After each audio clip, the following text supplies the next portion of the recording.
الأخبار رجالة عاملين إيه؟ أهلا بيكم في قناة أخوك أحمد اللول تيوب. التاريخ والإحصاء، المنظمة بتاع التاريخ والإحصاء حاطة النادي الأهلي المصنف الخامس على العالم كأفضل الأندية في الرقم 5 على العالم، متفوق بقى على بايرن وبرشلونة ومجموعة فرق كده كبيرة. التصنيف دوت للسنة اللي فاتت، يعني من مايو اللي فات، مايو 2022 لغاية ابريل 2023. طيب، الزمالك في المركز الكام؟ ال 47. 47 على العالم. انت فاهم الناس دي ارقام واحصائيات، وفاهم انت، وعدد مرات فوز وكلام. مش عشوائي كده، فاهم انت الفكره ازاي؟ ومش مصريين، مش من اتحاد الكوره عشان ايه يحابوا للنادي الاهلي يعني.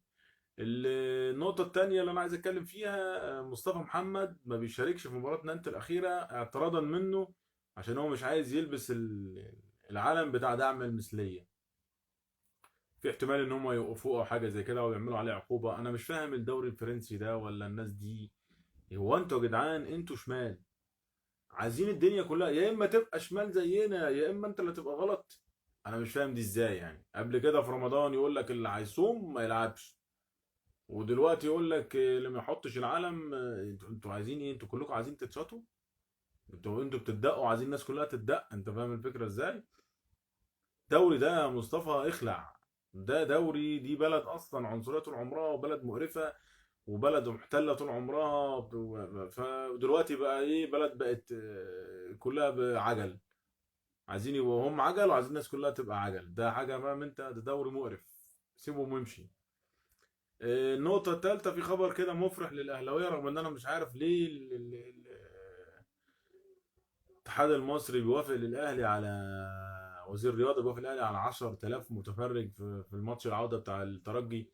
إيه 10000؟ طب ما إحنا 50 الماتش اللي فات و50 الماتش اللي قبله، اشمعنى ده 10 يعني؟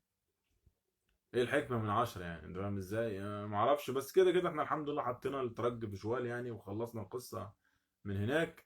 وانا كاهلاوي مش عايز غير سان داونز. سيبك من الوداد، لان الوداد مش هيبقى موضوع كوره. لو لعبت الوداد في النهائي انت مش هتبقى كوره. قصه الاتحاد المغربي قوي جدا في الكاف، والموضوع مش هيبقى كوره، وهيبقى تحكيم، وهيبقى في حاجات كتير قوي مالهاش علاقه بالكوره. فكده ممكن الموضوع يتعكى، لكن انا عايز سان داونز عشان تبقى الموضوع بقى ايه. لا، هات بقى اللي انت شايف نفسك وعامل نفسك انت فرقه، رغم ان هي فرقه محترمه. مفيش حاجه اسمها الكلام ده، بس احنا، انا بنحب التحديات اللي ايه، المطوشه السهله دي انا ما بحبهاش. انا بحب المطوشه اللي فيها تحديات. انت فاهم الفكره ازاي؟ ومؤخرا طبعا الاهلي بيوعد كهرباء بتعديل عقده، وان يبقى فيها اولى في النادي الاهلي، من ناحيه الراتب بتاعه السنوي. فالراجل صراحه يستحق. الراجل مكسر الدنيا، والواد حريف، الولد جامد، خلاك تنسى حته ان انت عندك مشكله في المهاجم. تخيل حتى الماتش اللي فات كده، في كوره جت لشريف شبه برضه كور اللي بيعملها فينا طول عمره. انت فاهم؟ شريف ده لو بتعتمد عليه كنا ضعنا. كنا فعلا، كان الموسم هيبقى غير كده خالص. كهربا جاب لك هاتريك في القطن هناك، وبيسجل في كل الفرق، وبيسجل في الرجاء، وبيسجل في الزمالك. لا، فرق في المطوشه المهمه. الراجل كان موجود وفرق معانا. شريف الكرة اللي لعبها له معلول على هيد، وكرة جون يا عم. انت بتنط يا اسطى، انت تحطها بايدك جون. خلاص انت وصلت لها اصلا، انت مش ما وصلتلهاش، انت وصلت لها بس عملتها كده بقى يعني، وديتها اللي هو ايه، مطرح ما هي جايه، لا خش شمال اكتر. فطبعا كهربا يستحق ان عقده يتعدل. راجل صراحه عامل كل حاجه مع الفرقه.